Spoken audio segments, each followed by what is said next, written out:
संत ने मुझे एक बहुत अच्छी बात कही थी। उसने कहा था कि अपने से छोटे व्यक्ति का भी अपराध अगर हो जाए तो बोले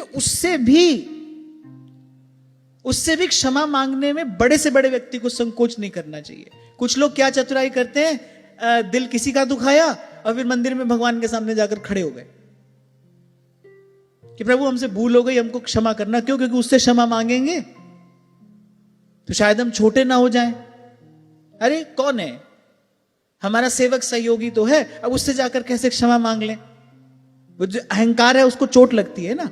तो हृदय किसी का दुखाया, अपने कटु वचनों से पीड़ा किसी को पहुंचाई और भगवान से जाकर क्षमा मांग ली।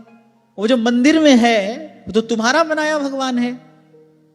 तो भगवान कहता है देखो जो मंदिर मैंने बनाया है उसको चोट पहुंचाकर ये अपने बनाए मंदिर में बैठकर मुझसे क्षमा मांग रहा है। जिसका अपराध हुआ है ना उसी से क्षमा मांगनी चाहिए। वो बड़ा हो के छोटा हो, वो बालक हो के वृद्ध हो, जिसका अपराध हुआ है उसी से क्षमा मांगिए, तभी आपको क्षमा मिलेगी।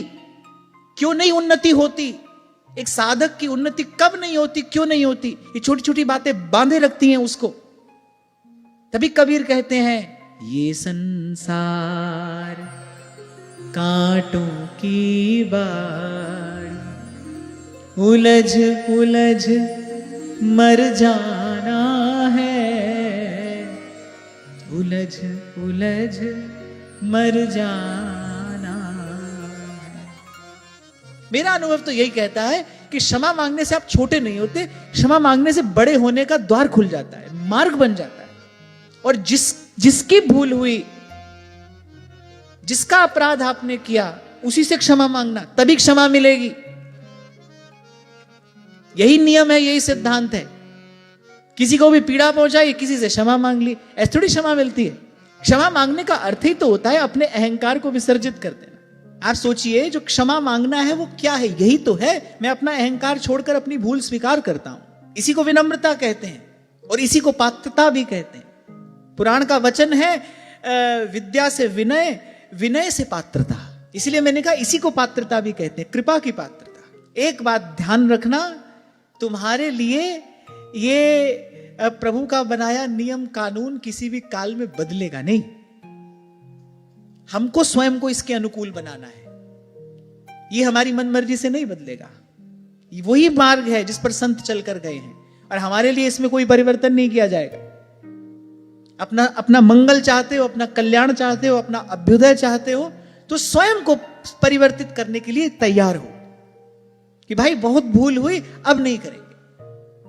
अब लो नसानी अब नानसे हो, अब लो नसानी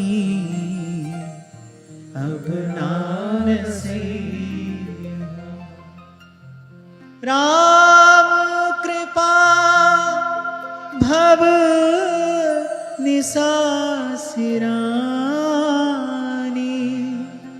राम कृपा भव निसासिरानी,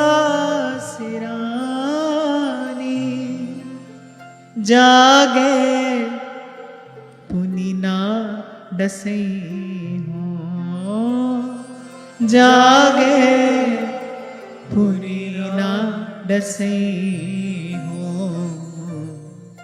अब लो नसानी अब नासे हो। और कोई ये भी ना सोचे, जब ये संकल्प करना हो तो कोई ये भी ना सोचे कि भाई छोटे हैं कि बड़े हैं। छोटा बड़ा तो शरीर है ना, हम तो भाई जन्म जन्म से भटक ही रहे हैं। शरीर छोटा बड़ा है, उसका कोई बहुत मूल्य महत्व इस प्रक्रिया में है नहीं। सुधरना हमें है। शरीर तो भाई अपनी गति से बढ़ेगा घटेगा, ये तो अपनी गति से बढ़ता घटता रहेगा, बनता बिगड़ता रहेगा।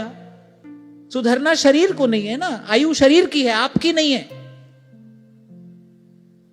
ये छोटी छोटी बातें साधक को अपने अभ्यास में रखनी चाहिए, इनका चिंतन विचार करते रहना चाहिए। ये पहला कार्य है, मार्ग ज्ञान का हो, योग का हो कि भक्ति का, पर ये पहला कार्य है। इसीलिए कहा गया प्रथम ही भावुक भाव विचार है। ये छोटी छोटी बातें, इन विचारों का साधक को अभ्यास करते रहना चाहिए। अवस्था शरीर की है, मेरी नहीं है। मैं शरीर नहीं हूं, मैं तो प्रभु का हूं। शरीर मिला है मुझे किस लिए?